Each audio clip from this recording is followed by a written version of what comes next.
En Algérie, Azdine Mioubi, l'un des candidats en lice pour la présidentielle, a tenu un meeting à Alger malgré les contestations. Objectif à une semaine du scrutin, tenter de rallier le maximum d'électeurs à sa cause. Au Mali, deux organisations armées ont émis leurs conditions pour prendre part à une initiative du président Ibrahim Boubacar Keïta. Ce dialogue politique est censé dégager des réponses politiques à la crise que traverse le pays. Et puis en Ouganda, le président Yoweri Museveni a mené à Kampala une marche rassemblant des milliers de fonctionnaires, policiers et partisans du pouvoir pour dénoncer la corruption. On fait le point dans cette édition. Voilà pour les titres. Bonsoir à tous. En Algérie, la campagne électorale se poursuit. À une semaine du scrutin, Azdine Mioubi, l'un des candidats en lice pour la présidentielle, a tenu un meeting à Alger malgré les contestations.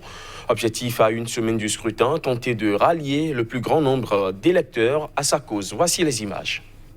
Les partisans d'Azdine Mioubi sont venus de diverses régions du pays pour l'écouter à une semaine du premier tour de la présidentielle.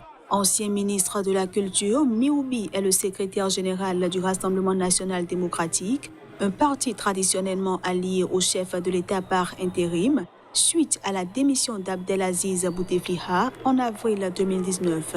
Sa candidature est passée presque inaperçue, mais l'ex-ministre entend bien troubler le duel annoncé entre Benflis et Tebboune.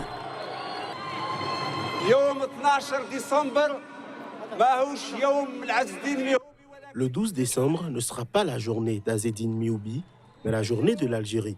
Ce sera le jour où le peuple algérien devra montrer qu'il est souverain et libre, souverain dans ses décisions et libre dans ses choix.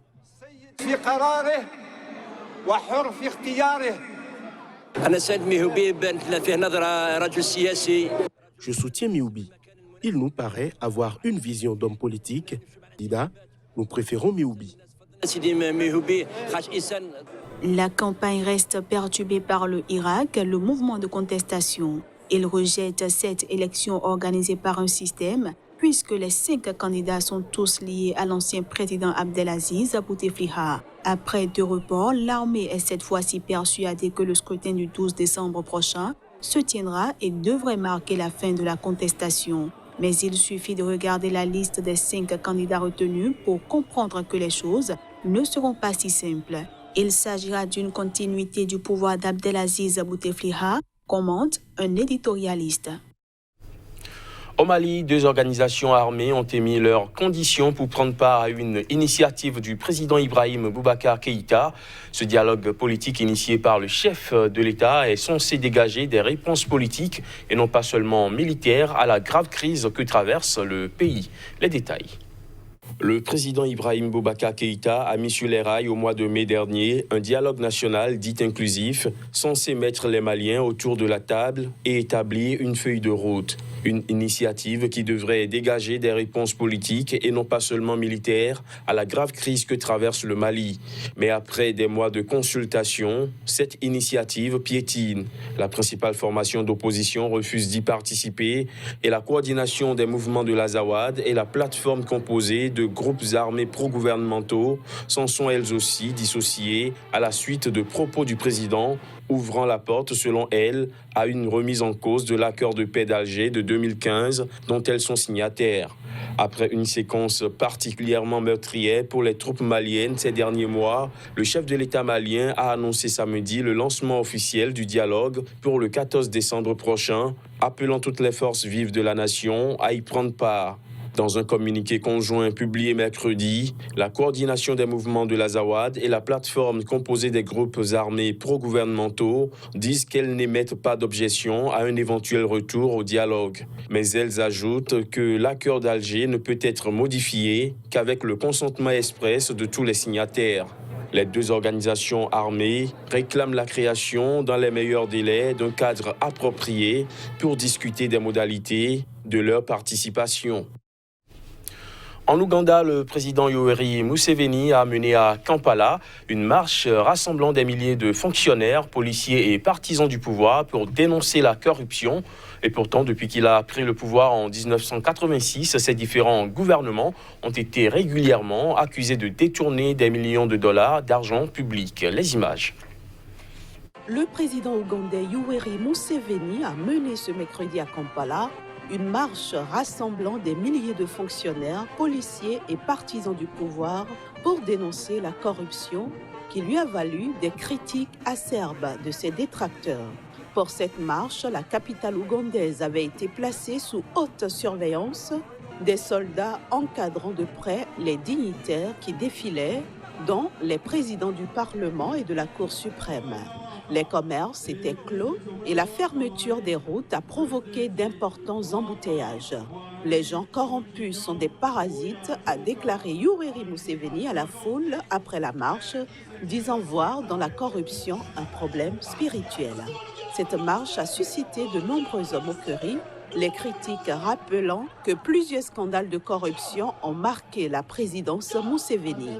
Quand le président d'un pays décide de marcher contre la corruption plutôt que de prendre des mesures, ce pays est perdu, a estimé Joseph Sabiti, un porte-parole d'Action Aide Ougandais et activiste anticorruption.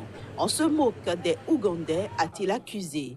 De son côté, Maria Burnett, une avocate qui a écrit un rapport sur la corruption en Ouganda pour Human Rights Watch en 2013, a déclaré que la marche de ce mercredi est pavée d'impunité.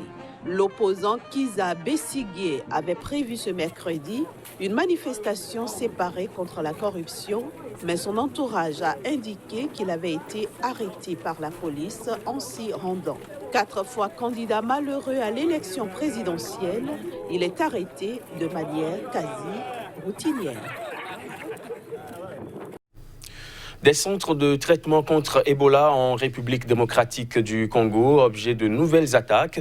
Des installations de Médecins sans frontières et d'un centre de santé ont été saccagés dans l'est du pays par des hommes non identifiés.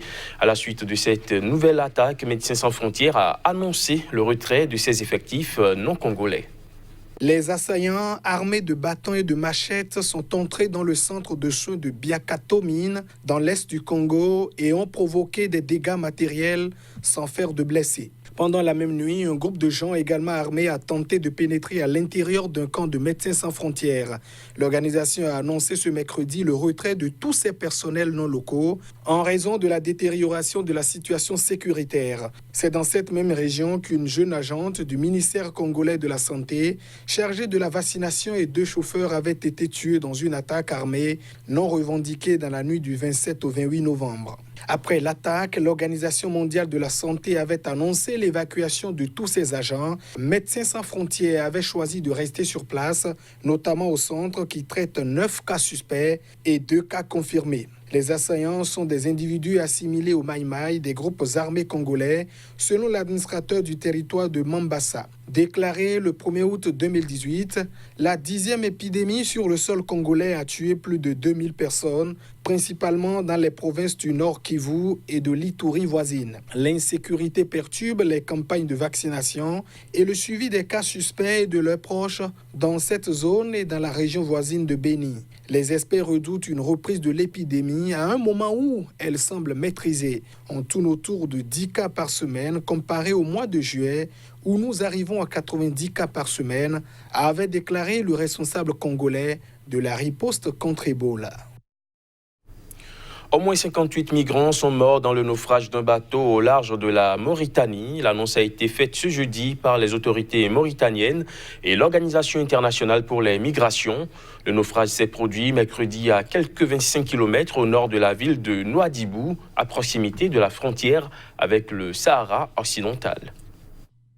C'est avec une incommensurable tristesse que nous annonçons que lors d'une de leurs patrouilles visant à sécuriser le territoire national, nos forces armées et de sécurité ont découvert avec émoi les rescapés du naufrage d'une embarcation de fortune qui a visiblement chaviré, a indiqué le ministère mauritanien de l'Intérieur dans un communiqué. Il s'agissait pour l'essentiel d'immigrants irréguliers qui tentaient de rejoindre l'Espagne en provenance de Banjul, en Gambie, selon les premières informations recueillies auprès de la majorité des rescapés, ajoute le ministère. Le naufrage s'est produit mercredi à quelques 25 km au nord de la ville de Nouadhibou, à proximité de la frontière avec le Sahara occidental, a précisé à l'AFP une source sécuritaire mauritanienne. L'embarcation a heurté un rocher en pleine mer, a commencé à prendre l'eau et le moteur s'est désagrégé. Il n'était pas très loin du rivage, mais une forte houle les a empêchés d'atteindre la côte en bateau, selon cette source. Ils n'avaient plus de vivres à bord, ils avaient faim, ils avaient froid, donc ils ont quitté l'embarcation à la nage, a-t-elle expliqué. Selon un communiqué de l'Organisation internationale pour la migration, 83 passagers ont réussi à rejoindre la côte à la nage. Le bateau était parti de Gambie le 27 novembre. Les survivants ont dit à des employés de l'OIM qu'au moins 150 personnes, dont des femmes et des enfants, étaient à bord. Fin des 4e journées scientifiques du CAMES, la rencontre tenue à l'Institut régional de santé publique à Ouidah au Bénin s'est soldée par des résolutions en faveur du développement. C'était aussi l'occasion pour des enseignants et enseignants-chercheurs d'accéder au grade de chevalier et de maître conférence. Reportage. 4 jours durant, plus de 700 participants ont suivi et animé des dizaines de communications sur divers domaines scientifiques et de recherche. La cérémonie de clôture de ces journées du CAMES ont été également propices pour admettre au grade de chevalier et de maître conférence, entre autres, une dizaine d'enseignants béninois. Ce brassage précoce et massif des doctorants les prépare et les amène à se structurer par la suite en réseau du savoir, avec à la clé une démultiplication multiforme d'initiatives, d'actions et de partage, assurée et accélérée par les technologies de l'information et de la communication.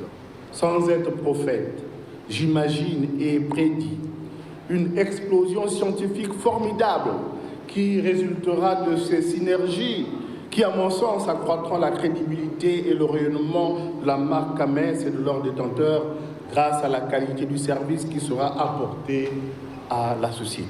Des échanges fructueux ont meublé cette édition des journées scientifiques du CAMES et les autorités se disent convaincues de l'utilité des résultats pour le développement. L'importance de ces journées scientifiques pour les enseignants-chercheurs, les chercheurs, les opérateurs économiques et les gouvernements de nos pays respectifs n'est plus à démontrer.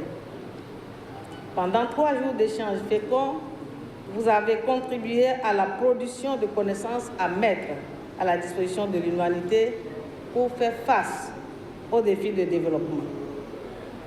Les 4e journées scientifiques de CAMES ont suscité des résultats de recherche académiques en général et en particulier ceux qui ont des applications dans la résolution des défis de développement. Plusieurs prix ont été par ailleurs décernés, allant de la meilleure communication fichée à celle plus courte. Les participants repartent avec le sentiment d'avoir apporté leur pierre à l'édifice.